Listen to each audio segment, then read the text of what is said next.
This is a paper where I looked at the text of over 3,000 recommendation letters that are submitted on behalf of candidates for anesthesiology residency programs. And what I was interested in was looking at patterns of language usage by the gender of the applicant to try to understand whether women and men are described in different terms in this particular input into the hiring process. One of the methods we used is we identified all parts of speech in all of the letters. And so then, as a result of that process, we had a list of all adjectives, a list of all nouns. We could find clusters of adjectives that were more likely to occur in letters written on behalf of women applicants, say, versus letters written on behalf of male applicants.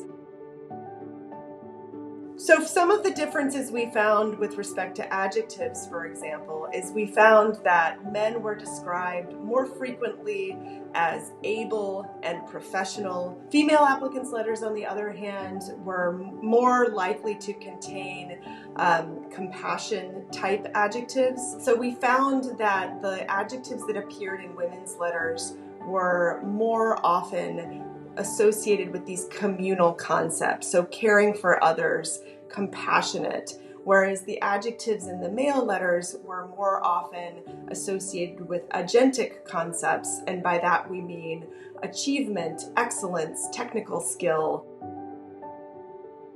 So this study has implications for the narrow case of anesthesiology residency programs, and we hope it prompts such programs to take a look at the text of the letters they receive with a bit more of a critical eye. But we think it has implications more broadly across many different fields nowadays with the types of computational tools that are available. And even if we're thinking about reference checks over the telephone, transcription technology these days is really sophisticated.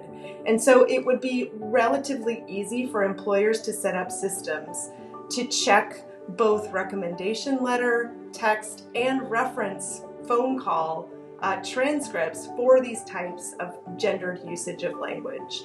And then at least if they know that those patterns are there, then the people making the selection choices, the hiring choices, or the promotion choices will go into that process with their eyes open, and they won't just blindly take in a source of bias and then replicate it back in the decision that they make, whether to select this person or hire this person or promote this person. I was honored to be appointed the Connie D and Ken McDaniel WomenLead Chair. Before I came into teaching and academia, I was an employment lawyer, and I represented plaintiffs in employment disputes, and many of them were women.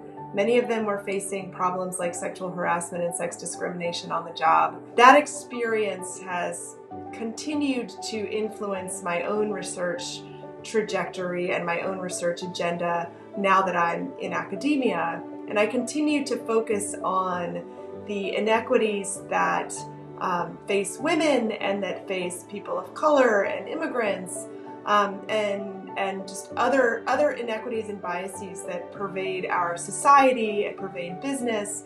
And I'm interested in the way that the law either does or does not address those inequities.